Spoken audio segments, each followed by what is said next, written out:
I'm working on a memoir called Naked as a Gay Bird. And I'll let you figure out where this might fit in there. Something I'm trying. On a blustery January evening somewhere in small town 1972 Michigan, Timothy Jack McCoy slipped out of his house, made his way to the bus station, and climbed aboard a Greyhound headed for Omaha.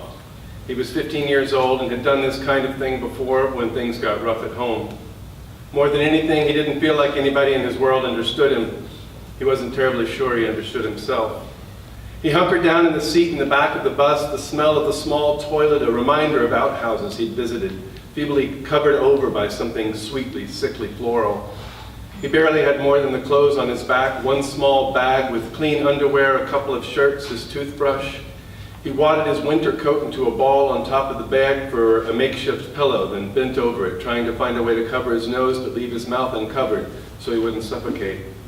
He was a slight kid, friendly when engaged, but also capable of making himself smaller, being able to disappear in a room full of people or a bus. If he could fall asleep, Nebraska would come quicker. The likelihood of that was slim, though, since he was such a light sleeper.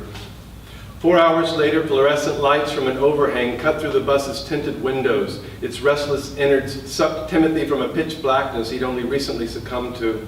A layover and bus change he hadn't expected found him standing on a Chicago sidewalk, shivering as he hurriedly righted his coat and pulled it on. He didn't have much money on him, certainly not enough to find a warm spot unnoticed in Chicago, so he slunk into the Greyhound station, peed, then found an orange sherbet-colored chair to land in, pulled his knees to his chest, his arms folded on top of them, bag secured in the middle, hoping to fall back to sleep until the connecting bus was announced. John Wayne Gacy was there that night, as he was several nights a week, standing idly at one urinal or another, hoping to glance a dick being wagged into shape for his benefit.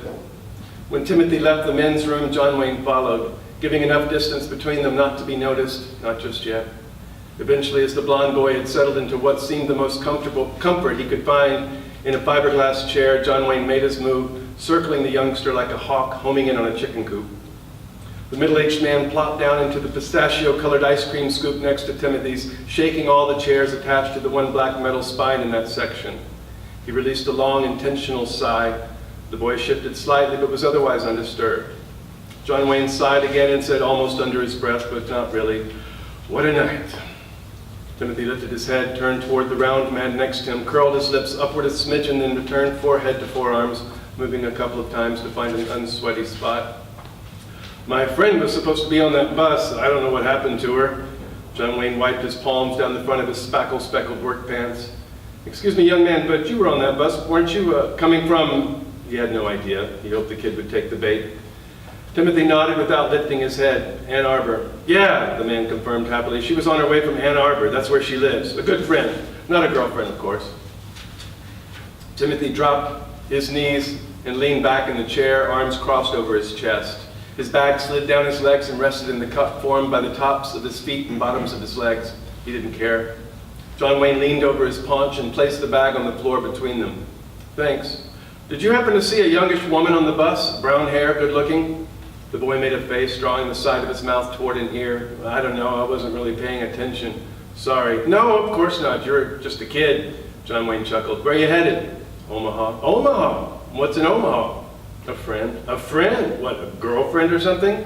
He gave the kid a sporting elbow to the ribs. Timothy blushed. "No."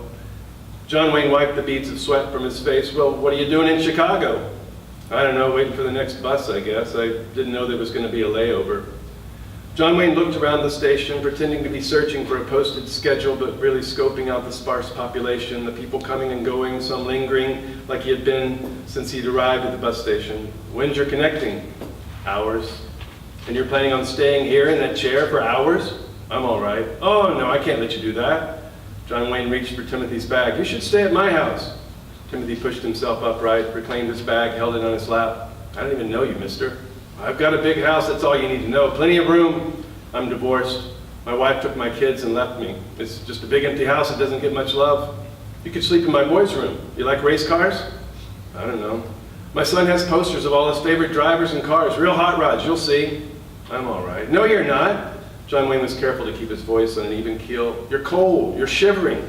He put an arm around the kid's shoulder, rubbed his chest and arms with his free hand. "You're freezing." "I'm not freezing." "Well, you're cold. You must be cold." "I'm cold and I never get cold." Timothy shrugged. "I guess I'm a little cold."